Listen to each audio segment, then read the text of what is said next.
আমি যদি এই মুহূর্তে মারা যাই,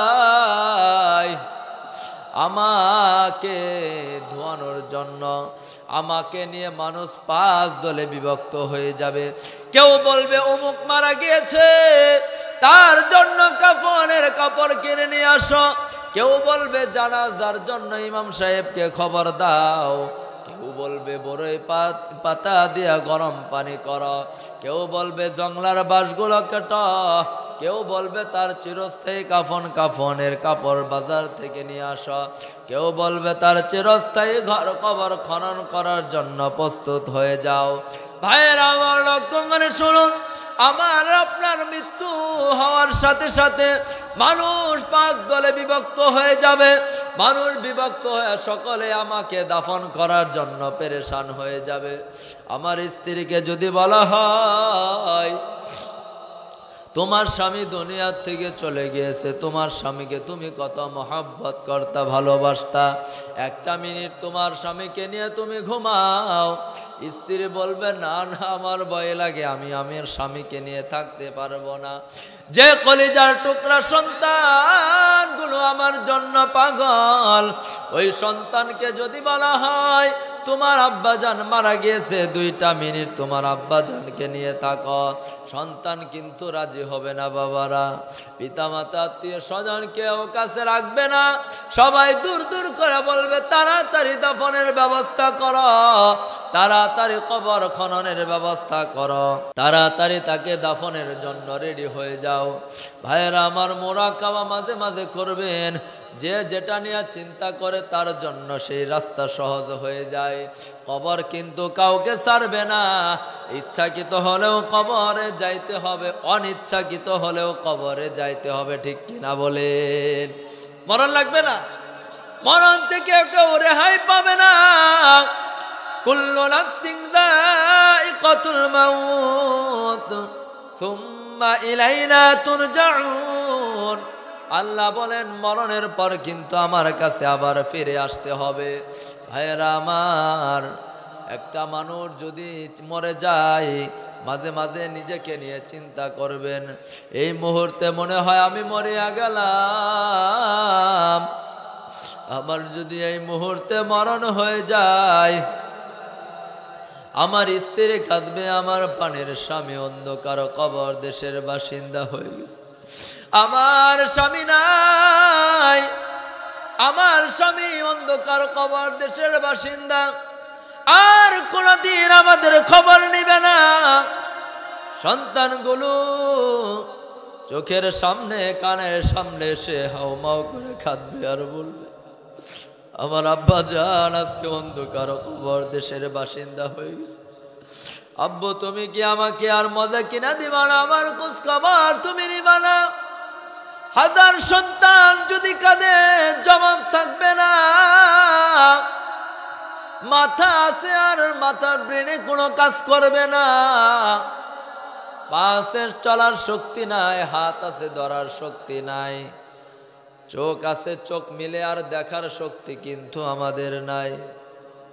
সন্তানগুলো কলিজার টুকরাগুলো যখন হাউমাউ করে আমার লাশের সামনে কাঁদবে, আমার কিন্তু কোনো জবাব আর থাকবে না। আমার মা কাঁদবে, আমার কলিজার টুকরা নাই, আমার বাবা কাঁদবে, আমার কলিজার টুকরা আজকে নাই। ভাইরা আমার, আমরা কিন্তু আর জবাব দিতে পারবো না। এর পর্দার অন্তরালের মারা একটু লক্ষ্য করে শুনুন, যেই ঘর দিয়ে আপনি একদিন লাল বেনারসি শাড়ি পরিয়া কত সুন্দর করে সাজিয়া গুছিয়া যৌবন ভরা শরীর নিয়ে আপনার শ্বশুর বাড়িতে আপনি আসলেন স্বামীর হাত ধরিয়া, মা বাবাকে ছেড়ে দিলেন, আত্মীয় স্বজন ভাই বোন সব কিছু ছাড়িয়া স্বামীর হাতটা ধরিয়া একদম স্বামীর বাড়িতে এসে দরজার সামনে দাঁড়ায় গেলেন। কত মানুষ আপনাকে কত রং বেরঙের শরবত খাওয়ালো, কত মানুষ আপনাকে দেখার জন্য ভিড় জমাইলো। এর পর্দার অন্তরালের মা,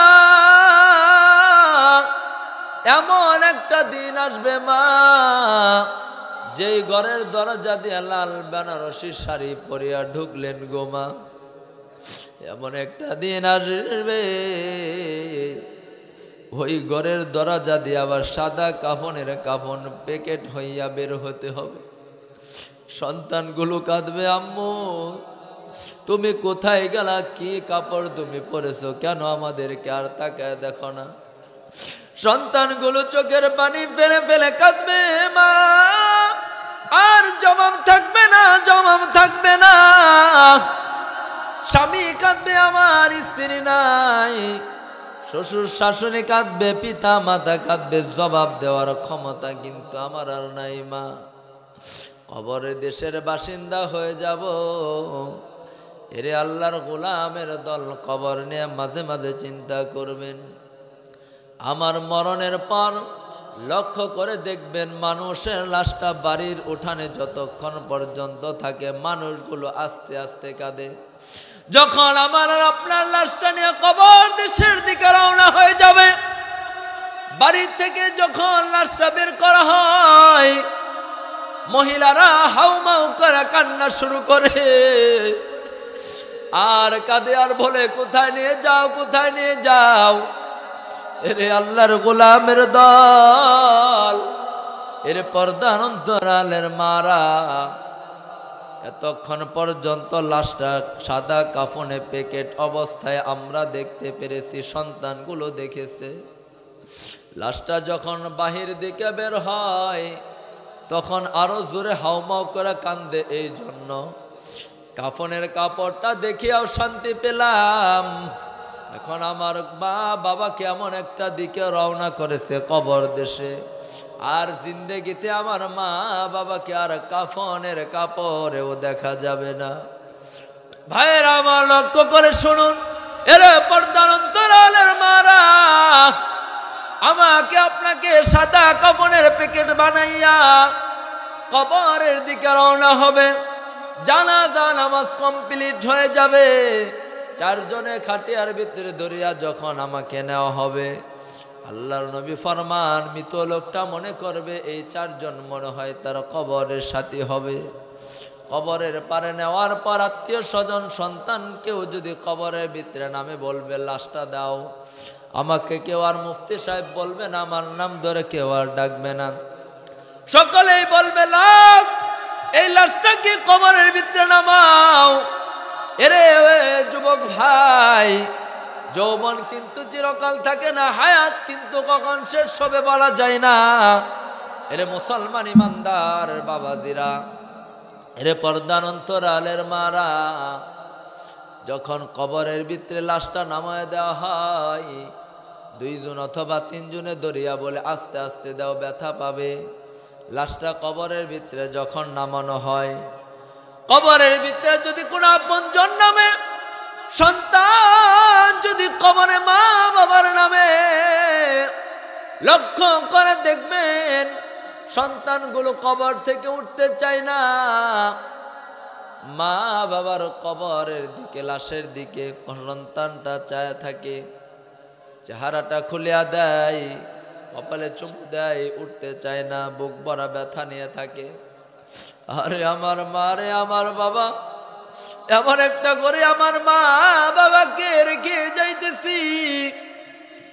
মা বাবা দুনিয়ার ভিতরে একটু কষ্টে থাকলে এটা আমার সহ্য হয় না। আমার মা শীতের ভিতরে একটু কষ্ট করবে, এটা আমার সহ্য হয় নাই।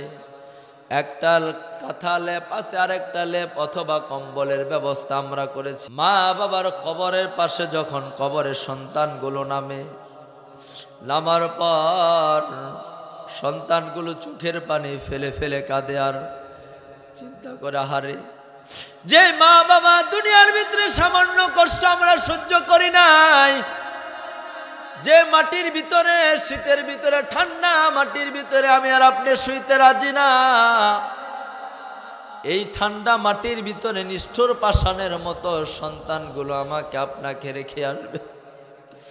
সন্তান চোখের পানি ফেলে ফেলে কাঁদে, আর এতক্ষণ পর্যন্ত আমার বাবাকে আমরা সাদা কাফনের পোশাকেও দেখতে পেলাম, আজকে মা বাবা কেমন একটা ঘরের ভিতরে অল্প জায়গা 3.5 হাত ঘরের ভিতরে দাফন করে চলে আসতেছি, যে ঘরের ভিতরে এক কাত হয়ে থাকলে অন্য কাত হওয়া যায় না, কত কষ্ট হয়।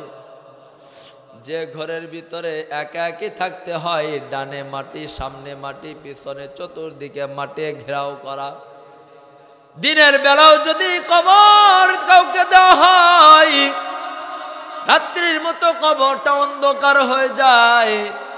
হাজার হাজার মন মাটি আমার আপনার কবরের ওপরে চাপা দিয়ে নিষ্ঠুরের মতো চলে আসবে।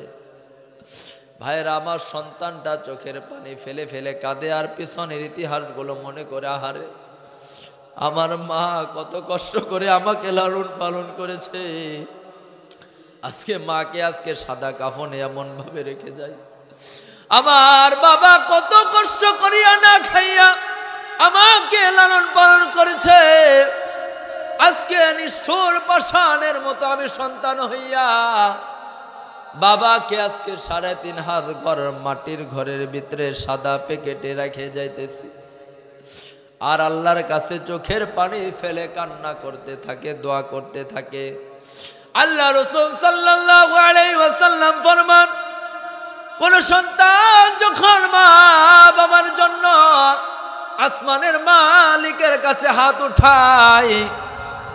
উঠাইয়া যখন চোখের পানিগুলো টপ টপ করে ফেলতে থাকে, আল্লাহ পাক রব্বুল আলামিন বলে, দুনিয়ার মানুষ, কোন সন্তান যদি চোখের পানি ফেলে মা বাবার জন্য কাঁদতে থাকে, সন্তানের চোখের পানিটা গালে আসার আগে আমি আল্লাহ তাদের পিতা মাতার কবরগুলো জান্নাতের বাগান বানায় দেই। সুবহানাল্লাহ। তাফসীরের কিতাবের ভিতরে আল্লামা ফখরুদ্দীন রাজি রাহমাতুল্লাহি আলাইহি তিনি ঘটনা উল্লেখ করেছেন। আল্লাহর পয়গম্বর তিনি একটা কাজে বের হয়েছেন, তিনার কাজের উদ্দেশ্যে রওনা হয়েছে। চলতে চলতে পথির মধ্যে একটা কবরের দিকে নজর করে দেখে কবরের ভিতরে ধাউ ধাউ করে আগুন জ্বলা শুরু হয়ে গিয়েছে। পয়গম্বর চিন্তিত হয়ে গেলেন। পয়গম্বর চিন্তা করলেন, কোন পাপের কারণে বান্দার কবরের ভিতরে আযাব হয়। পয়গম্বর চিন্তা করতেছেন, কি ব্যাপার, কোন গুনার কারণে বান্দা কবরে গ্রেফতার হয়ে গিয়েছে। আবার পয়গম্বর চিন্তা করে, আমার কাজটাও তো অত্যন্ত জরুরি, আগে কাজে চলে যায়, আসার পরে বান্দার কবরখানা আমি জিয়ারত করব। ভাইয়েরা আমার, লক্ষ্য করে শুনুন, পয়গম্বর তিনার কাজের উদ্দেশ্যে চলে গেলেন। আসার পর পথির মধ্যে ওই কবরের পাশে যখন আসছেন, আসার পরে কবরের দিকে নজর করে দেখে ছোট্ট কবরটা আর কবর নাই, জান্নাতের বাগান হয়ে গেছে। সুবহানাল্লাহ।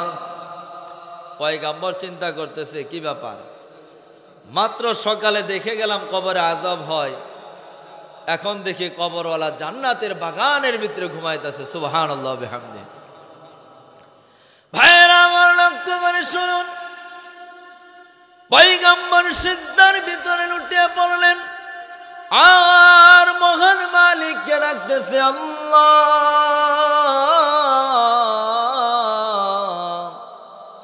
এই বান্দার কবরের ভিতরে সকালবেলা দেখে গেলাম আযাব, আই মালিক, কি এমন আমল করলো বান্দা নাজাত পেয়ে জান্নাতের বাসিন্দা হয়ে গেল। আল্লাহ পাক রব্বুল আলামিন পয়গম্বরকে বলে, পয়গম্বর চিন্তা করিও না, মাথাটা ওঠো, আমি আল্লাহ তোমাকে বলি।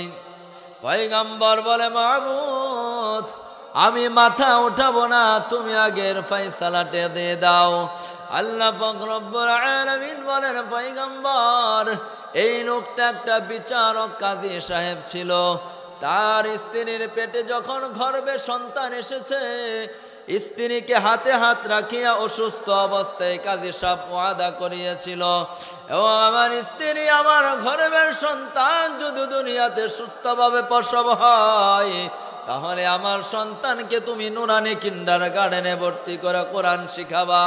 ভাইরা আমার, লক্ষ্য করে শুনুন, ওই কাজী সাহেব কিছুদিন পর মারা যায়।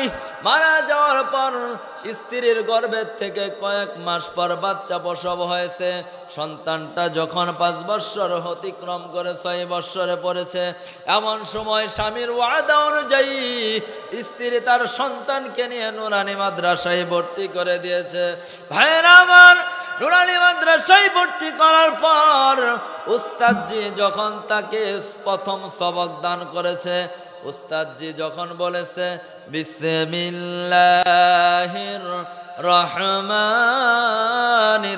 রহিম, আল্লাহ পাক রব্বুল আলামিন পয়গম্বরকে বলতেছে, পয়গম্বর ওই বাচ্চাটার জবান দিয়া যখন বিসমিল্লাহির রহমানির রহিম আমার 2টা গুণবাচক নাম উচ্চারণ হয়েছে, আমি আল্লাহ ওই নিষ্পাপ মাসুম বাচ্চার জবানের বরকতে, আমার নামের বরকতে আমি আল্লাহ তার বাবার কবরটাকে জান্নাতের বাগান বানিয়ে দিয়েছি। সুবহানাল্লাহ।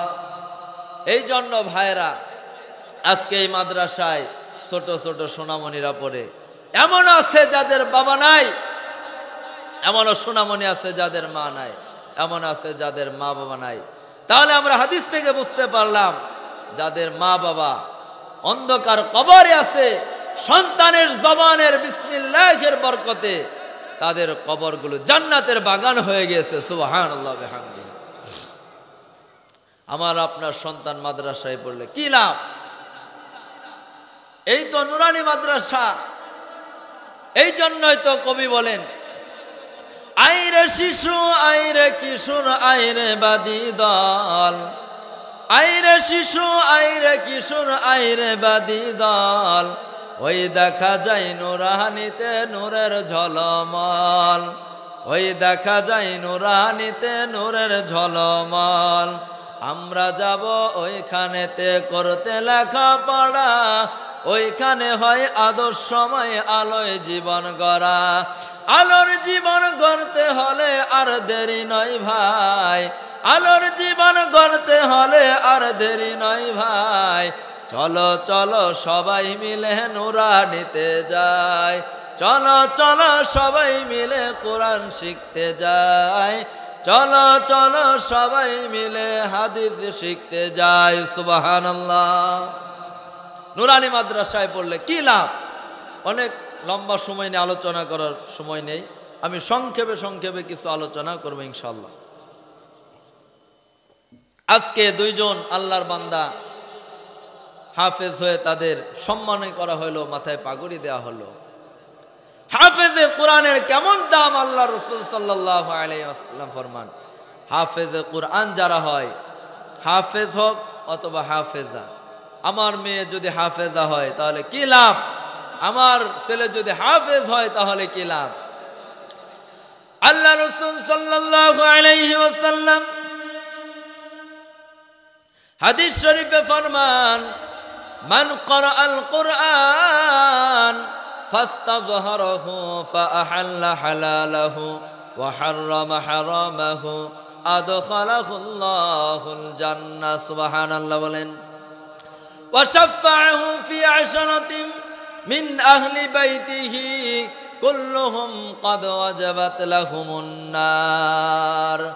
আল্লাহর নবী, বিশ্ব নবী, মায়ার নবী, রাহমাতুল লিল আলামিন হাদিস শরীফে ফরমান, কোন ছেলে সন্তান যদি হাফেজ হয় অথবা কোন মেয়ে সন্তান যদি হাফেজা হয় তাহলে কি লাভ, কি লাভ। মান ক্বরাআল কুরআনা, সে যদি কোরআন পড়ে এবং কোরআন শিখে, কোরআনের উপর যদি সে আমল করে জীবন ঘটাতে পারে, হালাল এবং হারামকে সে পার্থক্য করে চলতে পারে, ছেলেটার পর্দার সাথে চলে হালাল ইনকাম করে, মেয়েটা পর্দার সাথে থাকে, আমলের সাথে থাকে, এমন যদি আমার ছেলে সন্তান অথবা আমার মেয়ে সন্তান জীবনটা গঠন করে নিয়ে কবর পর্যন্ত যেতে পারে, তাহলে এই কোরআনে হাফেজ হাফেজার কত দাম হবে হাসরের ময়দানে। ভাইরা আমার, লক্ষ্য করে শুনুন, একটা কোরআনে হাফেজ অথবা হাফেজা হাসরের ময়দানে কেমন মূল্য। আল্লাহ পাক রব্বুল আলামিন বলবেন, এ হাসরবাসী, কোরআনে হাফেজ যারা আছো আমার কাছে তোমরা চলে আসো। আল্লাহ পাক রব্বুল আলামিন হাফেজ এবং হাফেজাদেরকে ডাকবেন। ডাকার পর স্বয়ং আল্লাহ তাআলার সামনে তারা এসে উপস্থিত হয়ে যাবে। আল্লাহ পাক রব্বুল আলামিন কোরআনে হাফেজাদেরকে বলবে, ইকরা ওয়ারতাকি ওয়ারাত্তিল কামা কুনতা তুরাত্তিলু ফিদ দুনিয়া ফা ইন্না মানজিলাকা ইনদা আখিরি আয়াতিন তাকরাউহা।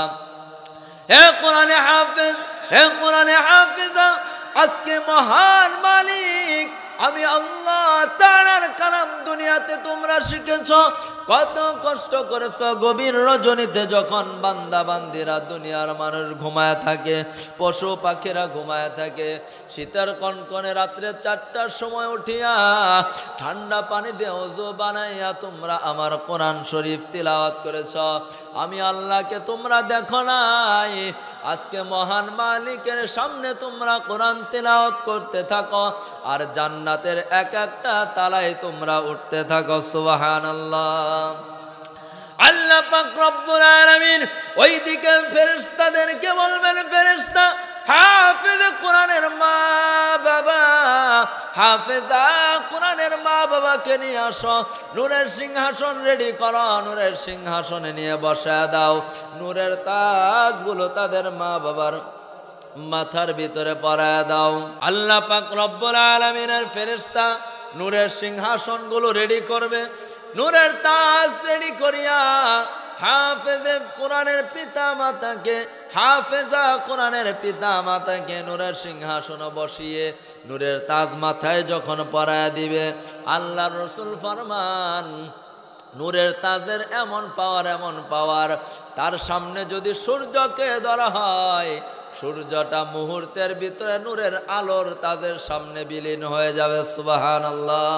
হাসরের ময়দানে লক্ষ লক্ষ কোটি কোটি মানুষগুলো দেখবে আর বলবে, হায় হায়, আজকে তাদের কত দাম। দুনিয়ার ভিতরে ভালো খাইতে পারলো না, ভালোভাবে চলতে পারলো না, আমরা এসির ভিতরে ঘুমাইলাম, ভালো খাইলাম, চললাম ফিরলাম। আজকে হাফেজে কোরআনের কত দাম, মা বাবাকে নূরের তাজ পরানো হবে, কত ইজ্জত হাসরের ময়দানে দেওয়া হবে। লক্ষ লক্ষ কোটি কোটি মানুষ দেখবে আর বলবে, আহারে, আমার সন্তানও যদি কোরআনে হাফেজ হইতো, আমার সন্তান যদি কোরআনে হাফেজা হইতো, আজকে কত ইজ্জত হাসরের ময়দানে আমাদেরও থাকতো। ভাইয়েরা আমার লক্ষ্য করে শুনুন, ওইদিকে কোরআনে হাফেজ ৬,৬৬৬ তারা বিল্ডিং এর মালিক হয়ে যাবে। আল্লাহ পাক রব্বুল আলামিন কোরআনে হাফেজাদেরকে বলবে, এ আমার কোরআনের হাফেজ, এই কোরআনে হাফেজা শুনে রাখো, তোমরা গিয়ে একটু জাহান্নামের কিনারা দিয়ে ঘুরে আসো, দেখো তোমাদের আত্মীয় স্বজনের ভিতরে কেউ জাহান্নামমুখী হয়েছে কিনা। এমন 10 জনকে তোমরা যদি সুপারিশ করো, আমি আল্লাহ তোমাদের সুপারিশের বরকতে ওই সমস্ত তোমাদের আত্মীয় স্বজন জাহান্নামীদেরকে জাহান্নাম থেকে মুক্তি দিয়া জান্নাতবাসী বানায় দিব। সুবহানাল্লাহ। কোরআনে হাফেজের কত দাম। আল্লাহ রাসূল সাল্লাল্লাহু আলাইহি ওয়াসাল্লাম ফরমান, আহলুল কোরআন হুম আহলুল্লাহ, যারা কোরআনওয়ালা, কোরআন পড়ে এরা আল্লাহ তাআলার পরিবারভুক্ত। সুবহানাল্লাহ। এই জন্য আমার সন্তান যদি কোরআনে হাফেজ হয়, এর পর্দার অন্তরালের মারা, আমার মেয়ে যদি কোরআনে হাফেজা হয়, দুনিয়াতেও আল্লাহ ইজ্জতের জীবন দিবেন, হাসরের ময়দানে আল্লাহ ইজ্জতের জীবন দান করবেন। এই জন্য ভাইয়েরা আমার, আজকে মিফতাহুল জান্নাত মহিলা মাদ্রাসায় যদি আমার সন্তান পড়ে, দিন শিখে দিনের ওপর চলতে পারে, আমল করতে পারে, এই সন্তানের উসিলায় আমিও নাজাত পাবো, সন্তানগুলো জান্নাতবাসী হবে।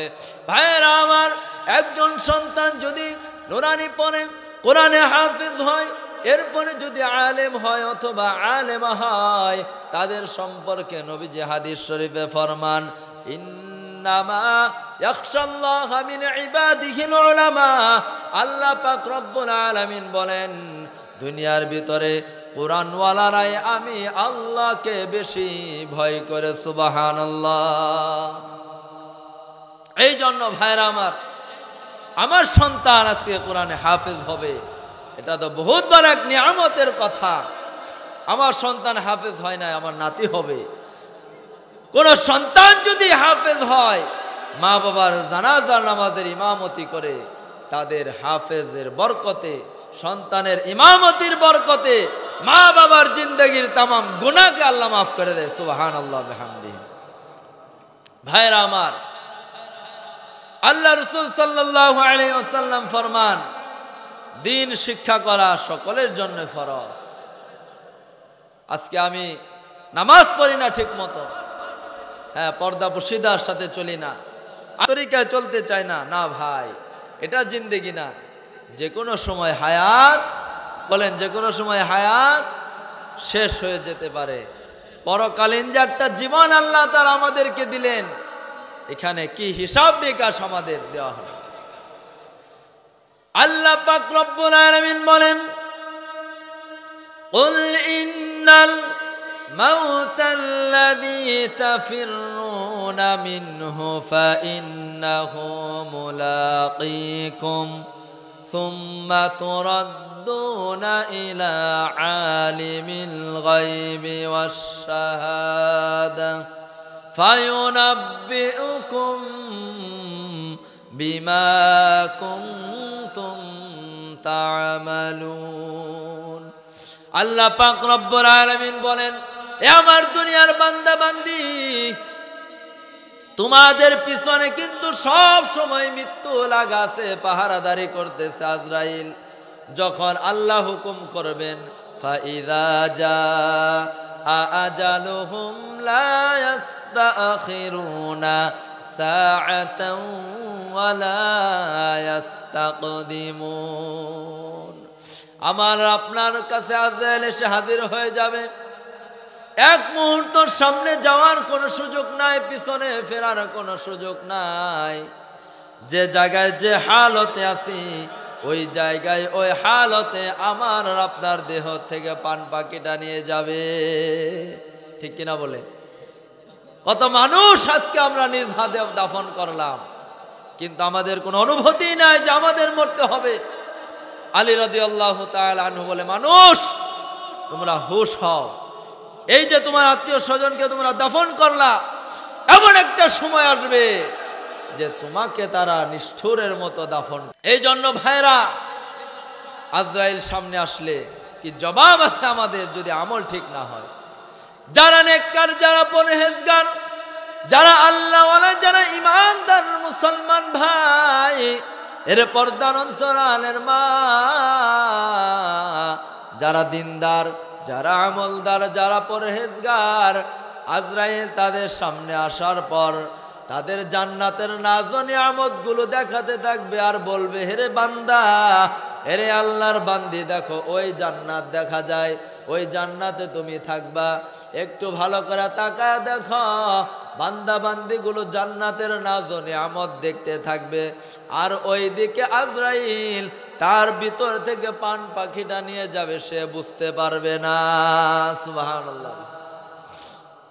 এই জন্য আমলওয়ালা তো আল্লাহ তাআলার কাছে খুব দামি, আর যারা আমল নাই সে আল্লাহ তাআলার কাছে একদম বেদামি। এই জন্য ভাইরা আমার, লক্ষ্য করে শুনুন, আমার ছেলে যদি আলেম হয়, আমার মেয়ে যদি আলেমা হয়, তাদের কত দাম। আল্লাহ রাসূল সাল্লাল্লাহু আলাইহি ওয়াসাল্লাম হাদিস শরীফে ফরমান যে একজন হাফেজ, একজন হাফেজা, একজন আলেম, একজন আলেমার কত দাম। এরা নবীর বংশধর, এরা নবীর ওয়ারিস। হাসরের ময়দানে হাসর হবে নবীদের সাথে। সুবহানাল্লাহ। নবীদের সাথে হাসর হবে। আল্লাহ পাক রব্বুল আলামিন, আলেমের কত মর্যাদা, কত মর্যাদা। হাদিস শরীফে লেখা হয়, একজন আলেম যখন জান্নাতে যাবে, বিশাল একটা কাফেলা নিয়ে জান্নাতের দিকে রওনা হবে। সুবহানাল্লাহ। কেউ বলবে, আলেম সাহেব আপনি জান্নাতের ভিতরে যান, আপনাকে তো আমরা মহব্বত করেছি, আপনাকে আমরা ভালোবেসেছি, আমার বাড়িতে আপনি খানা খেয়েছেন, আপনাকে আমি একটা পাঞ্জাবি বানায় দিয়েছি, অথবা যে কোনো ভাবে উপকার করেছি, আজকে আপনি জান্নাতে যান, আমাকে নিয়ে যান। আল্লাহর কাছে বলবে, আল্লাহ একে আমার কাফেলার সাথে জান্নাতি বানায় দেন। আল্লাহ বলবে, যাও যাও, শুধু এ পর্যন্ত নয়, তুমি একটু আঙ্গুলটা হাসরের ময়দানে ঘুরাও, যাদের যাদের পছন্দ হয় তুমি বলো, আমি আল্লাহ পাক রব্বুল আলামিন তোমার আঙ্গুলের ইশারায়, তোমার সুপারিশে সকলকে আমি জান্নাতবাসী বানায় দিব। সুবহানাল্লাহ। ভাইরা আমার, মৃত্যুর কথা স্মরণ রাখতে হবে। 24টা ঘন্টা আল্লাহ তাআলা আমাকে দিয়েছেন। এই 24 ঘন্টার ভিতরে যদি একটা ঘন্টা আমি আর আপনি আল্লাহকে দিতে পারি, তাহলে মরণের পরে জান্নাতের জন্য আমাদের সুসংবাদ। সুবহানাল্লাহ বিহামদি। 5 ওয়াক্ত নামাজ, ফজর, যোহর, আসর, মাগরিব, এশা, 5 ওয়াক্ত নামাজ পড়তে 1 ঘন্টা লাগে? 1 ঘন্টাও লাগে না, ধরলাম 1 ঘন্টা।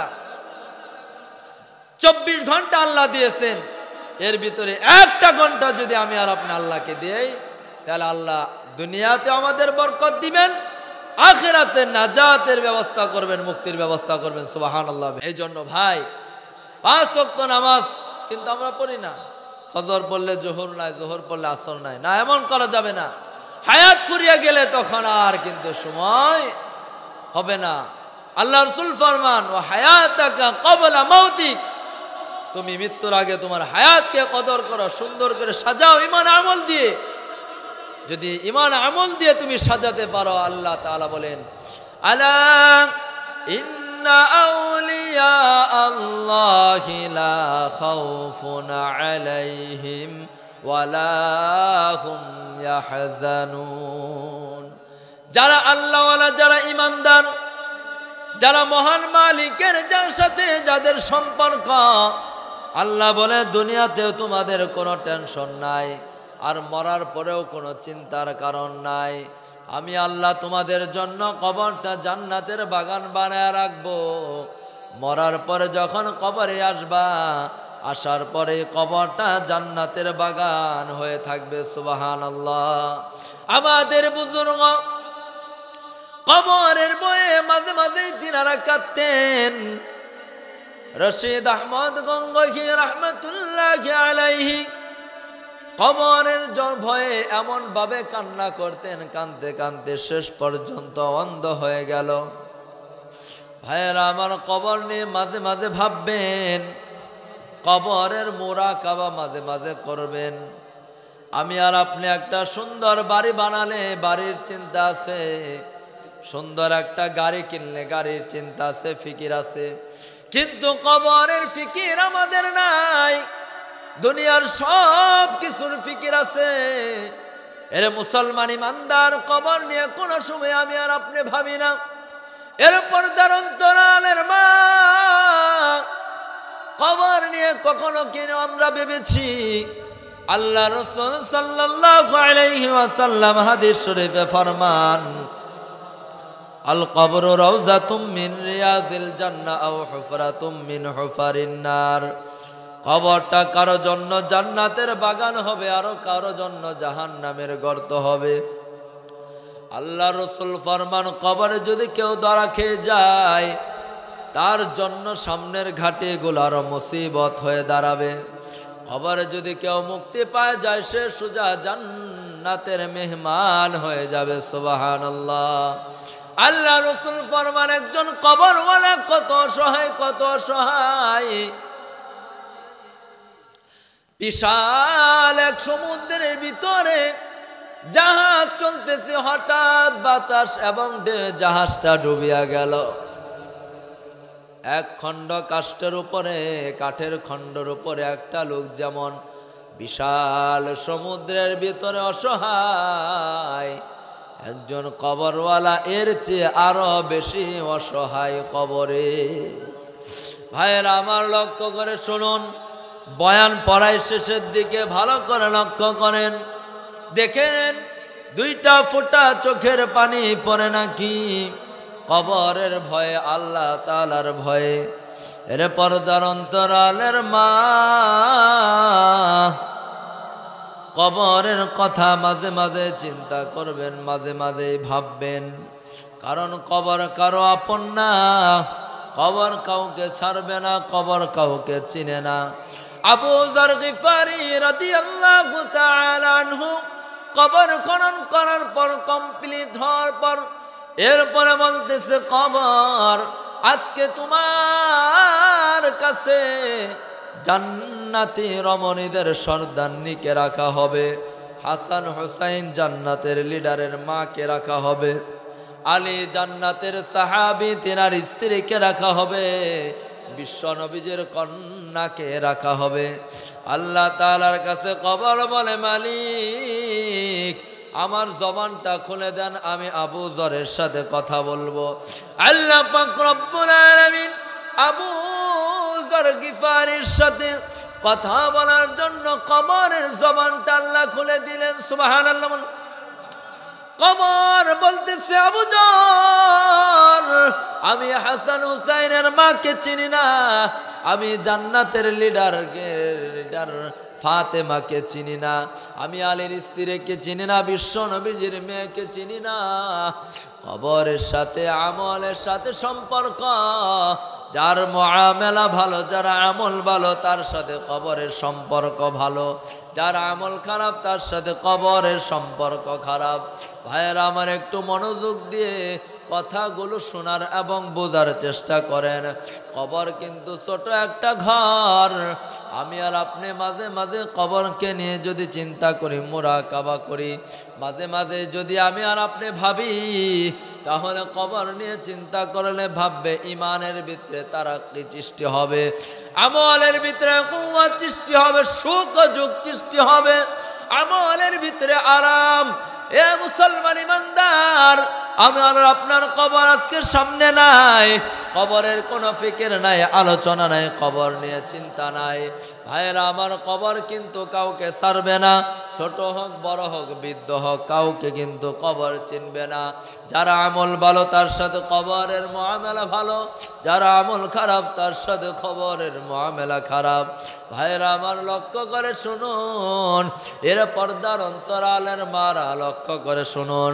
আমাদের বুজুর্গরা কবরকে নিয়ে মুরাকাবা করেছেন, চিন্তা করেছেন, যার জন্য তাদের আমল ভালো হয়েছে, যার জন্য আমলের ভিতরে তাদের সুখ যুগ তৈরি হয়েছে, যার জন্য তারা দুনিয়াতে থাকা অবস্থায় আল্লাহ তাআলার মহব্বত অর্জন করে ফেলেছে।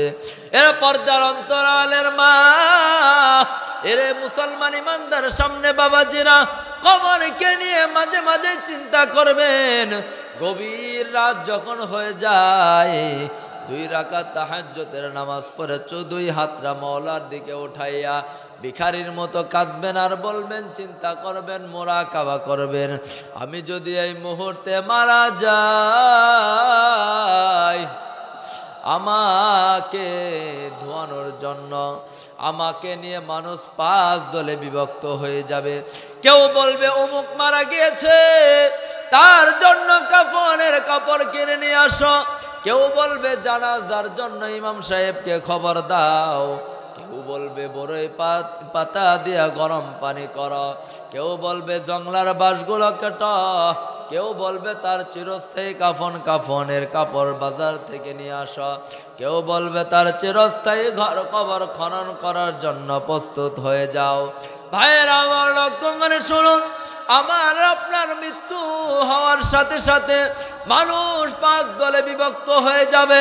মানুষ বিভক্ত হয়ে সকলে আমাকে দাফন করার জন্য পেরেশান হয়ে যাবে। আমার স্ত্রীকে যদি বলা হয়, তোমার স্বামী দুনিয়ার থেকে চলে গিয়েছে, তোমার স্বামীকে তুমি কত মহব্বত করতা, ভালোবাসতা, 1 মিনিট তোমার স্বামীকে নিয়ে তুমি ঘুমাও। স্ত্রী বলবে, না না, আমার ভয় লাগে, আমি আমার স্বামীকে নিয়ে থাকতে পারবো না। যে কলিজার টুকরা সন্তানগুলো আমার জন্য পাগল, ওই সন্তানকে যদি বলা হয় তোমার আব্বাজান মারা গিয়েছে, 2টা মিনিট তোমার আব্বাজানকে নিয়ে থাকো। সন্তান কিন্তু রাজি হবে না বাবারা। পিতামাতা আত্মীয় স্বজন কেউ কাছে রাখবে না, সবাই দূর দূর করে বলবে তাড়াতাড়ি দাফনের ব্যবস্থা করো, তাড়াতাড়ি কবর খননের ব্যবস্থা করো, তাড়াতাড়ি তাকে দাফনের জন্য রেডি হয়ে যাও। ভাইয়েরা আমার, মুরাকাবা মাঝে মাঝে করবেন। যে যেটা নিয়ে চিন্তা করে তার জন্য সেই রাস্তা সহজ হয়ে যায়। কবর কিন্তু কাউকে ছাড়বে না। ইচ্ছাকৃত হলেও কবরে যাইতে হবে, অনিচ্ছাকৃত হলেও কবরে যাইতে হবে, ঠিক কিনা বলেন? মরণ লাগবে না, মরণ থেকে কেউ রেহাই পাবে না। কুল্লু নাফসিন যায়িকাতুল মাউত সুম্মা ইলাইনা তুরজাউন। আল্লাহ বলেন মরণের পর কিন্তু আমার কাছে আবার ফিরে আসতে হবে।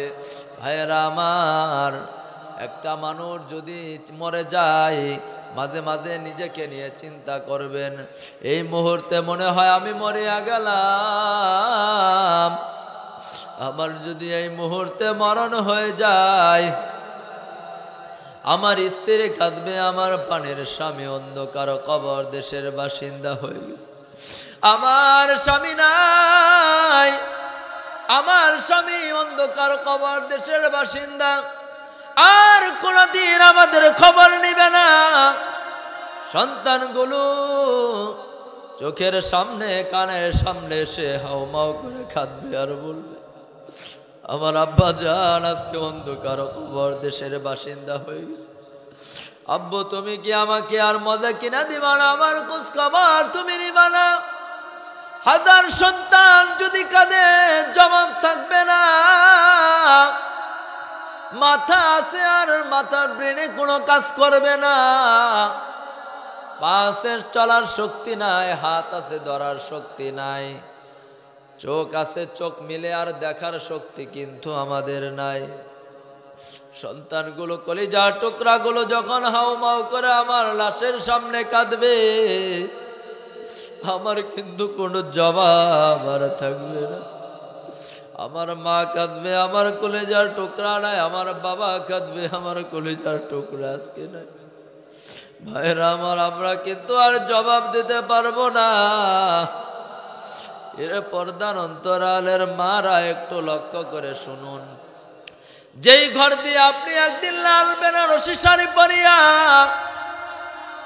কত সুন্দর করে সাজিয়া গুছিয়া যৌবন ভরা শরীর নিয়ে আপনার শ্বশুর বাড়িতে আপনি আসলেন স্বামীর হাত ধরিয়া, মা বাবাকে ছেড়ে দিলেন, আত্মীয় স্বজন ভাই বোন সব কিছু ছাড়িয়া স্বামীর হাতটা ধরিয়া একদম স্বামীর বাড়িতে এসে দরজার সামনে দাঁড়ায় গেলেন। কত মানুষ আপনাকে কত রং বেরঙের শরবত খাওয়ালো, কত মানুষ আপনাকে দেখার জন্য ভিড় জমাইলো। এর পর্দার অন্তরালের মা, এমন একটা দিন আসবে মা, যেই ঘরের দরজা দিয়ে লাল বেনারসি শাড়ি পরিয়া ঢুকলেন গো মা, এমন একটা দিন আসবে ওই ঘরের দরজা দিয়ে আবার সাদা কাফনের কাফন প্যাকেট হইয়া বের হতে হবে। সন্তানগুলো কাঁদবে, আম্মু তুমি কোথায় গেলা, কি কাপড় তুমি পরেছো, কেন আমাদেরকে আর তাকায় দেখো না? সন্তানগুলো চোখের পানি ফেলে ফেলে কাঁদবে, মা আর জবাব থাকবে না, জবাব থাকবে না। স্বামী কাঁদবে, আমার স্ত্রী নাই, শ্বশুর শাশুড়ি কাঁদবে, পিতা মাতা কাঁদবে, জবাব দেওয়ার ক্ষমতা কিন্তু আমার আর নাই মা। কবরে দেশের বাসিন্দা হয়ে যাব। এরে আল্লাহর গোলামের দল, কবর নিয়ে মাঝে মাঝে চিন্তা করবেন। আমার মরণের পর লক্ষ্য করে দেখবেন, মানুষের লাশটা বাড়ির উঠানে যতক্ষণ পর্যন্ত থাকে মানুষগুলো আস্তে আস্তে কাঁদে। যখন আমার আর আপনার লাশটা নিয়ে কবর দেশের দিকে রওনা হয়ে যাবে, বাড়ি থেকে যখন লাশটা বের করা হয়, মহিলারা হাউমাউ করে কান্না শুরু করে আর কাঁদে আর বলে কোথায় নিয়ে যাও, কোথায় নিয়ে যাও। এরে আল্লাহর গোলামের দল, এরে পর্দার অন্তরালের মারা, এতক্ষণ পর্যন্ত লাশটা সাদা কাফনে প্যাকেট অবস্থায় আমরা দেখতে পেরেছি, সন্তানগুলো দেখেছে।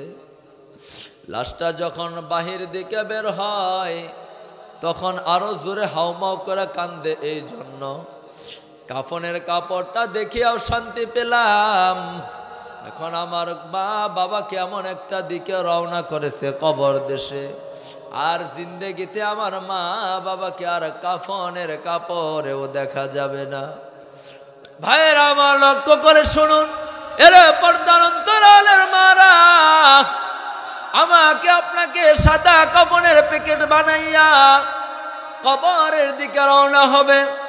জানাজা নামাজ কমপ্লিট হয়ে যাবে, চারজনে খাটিয়ার ভিতরে ধরিয়া যখন আমাকে নেওয়া হবে, আল্লাহর নবী ফরমান, মৃত লোকটা মনে করবে এই চারজন মনে হয় তার কবরের সাথী হবে। কবরের পারে নেওয়ার পর আত্মীয় স্বজন সন্তান কেউ যদি কবরের ভিতরে নামে বলবে লাশটা দাও, আমাকে কেউ আর মুফতি সাহেব বলবে না, আমার নাম ধরে কেউ আর ডাকবে না, সকলেই বলবে লাশ, এই লাশটাকে কবরের ভিতরে নামাও। এরে যুবক ভাই, যৌবন কিন্তু চিরকাল থাকে না, হায়াত কিন্তু কখন শেষ হবে বলা যায় না। এরে মুসলমান ইমানদার বাবাজিরা, এরে পর্দার অন্তরালের মারা, যখন কবরের ভিতরে লাশটা নামায় দেওয়া হয়, দুইজন অথবা তিনজনে দরিয়া বলে আস্তে আস্তে দাও, ব্যথা পাবে। লাশটা কবরের ভিতরে যখন নামানো হয়, কবরের ভিতরে যদি কোনো আপনজন নামে, সন্তান যদি কবরে মা বাবার নামে, লক্ষ্য করে দেখবেন সন্তানগুলো কবর থেকে উঠতে চায় না। মা বাবার কবরের দিকে, লাশের দিকে সন্তানটা চায় থাকে, চেহারাটা খুলিয়া দেয়, কপালে চুমু দেয়, উঠতে চায় না, বুক ভরা ব্যথা নিয়ে থাকে। আরে আমার মা রে, আমার বাবা, এমন একটা করে আমার মা বাবাকে রেখে যাইতেছি। মা বাবা দুনিয়ার ভিতরে একটু কষ্টে থাকলে এটা আমার সহ্য হয় না। আমার মা শীতের ভিতরে একটু কষ্ট করবে, এটা আমার সহ্য হয় নাই। একটা কাঁথা লেপ আছে, আর একটা লেপ অথবা কম্বলের ব্যবস্থা আমরা করেছি। মা বাবার কবরের পাশে যখন কবরের সন্তানগুলো নামে, নামার পর সন্তানগুলো চোখের পানি ফেলে ফেলে কাঁদে আর চিন্তা করে, হারে যে মা বাবা দুনিয়ার ভিতরে সামান্য কষ্ট আমরা সহ্য করি নাই, যে মাটির ভিতরে, শীতের ভিতরে, ঠান্ডা মাটির ভিতরে আমি আর আপনি শুইতে রাজি না, এই ঠান্ডা মাটির ভিতরে নিষ্ঠুর পাষাণের মতো সন্তানগুলো আমাকে আপনাকে রেখে আসবে। সন্তান চোখের পানি ফেলে ফেলে কাঁদে। আর এতক্ষণ পর্যন্ত আমার বাবাকে আমরা সাদা কাফনের পোশাকেও দেখতে পেলাম, আজকে মা বাবা কেমন একটা ঘরের ভিতরে অল্প জায়গা, 3.5 হাত ঘরের ভিতরে দাফন করে চলে আসতেছি। যে ঘরের ভিতরে এক কাত হয়ে থাকলে অন্য কাত হওয়া যায় না, কত কষ্ট হয়। যে ঘরের ভিতরে একা একই থাকতে হয়, ডানে মাটি, সামনে মাটি, পিছনে চতুর্দিকে মাটি ঘেরাও করা। দিনের বেলাও যদি কবর কাউকে দেওয়া হয়, রাত্রির মতো কবরটা অন্ধকার হয়ে যায়। হাজার হাজার মন মাটি আমার আপনার কবরের ওপরে চাপা দিয়ে নিষ্ঠুরের মতো চলে আসবে। ভাইরা, আমার সন্তানটা চোখের পানি ফেলে ফেলে কাঁদে আর পিছনের ইতিহাসগুলো মনে করে, আহারে আমার মা কত কষ্ট করে আমাকে লালন পালন করেছে, আজকে মাকে আজকে সাদা কাফনে এমন ভাবে রেখে যায়। আমার বাবা কত কষ্ট করিয়া না খাইয়া আমাকে লালন পালন করেছে, আজকে নিষ্ঠুর পাষাণের মতো আমি সন্তান হইয়া বাবাকে আজকে 3.5 হাত ঘর মাটির ঘরের ভিতরে সাদা প্যাকেটে রেখে যাইতেছি। আর আল্লাহর কাছে চোখের পানি ফেলে কান্না করতে থাকে, দোয়া করতে থাকে, আল্লাহ রাসূল সাল্লাল্লাহু আলাইহি ওয়াসাল্লাম ফরমান, কোন সন্তান যখন মা বাবার জন্য আসমানের মালিকের কাছে হাত উঠাইয়া যখন চোখের পানিগুলো টপ টপ করে ফেলতে থাকে, আল্লাহ পাক রব্বুল আলামিন বলে, দুনিয়ার মানুষ, কোন সন্তান যদি চোখের পানি ফেলে মা বাবার জন্য কাঁদতে থাকে, সন্তানের চোখের পানিটা গালে আসার আগে আমি আল্লাহ তাদের পিতা মাতার কবরগুলো জান্নাতের বাগান বানায় দেই। সুবহানাল্লাহ।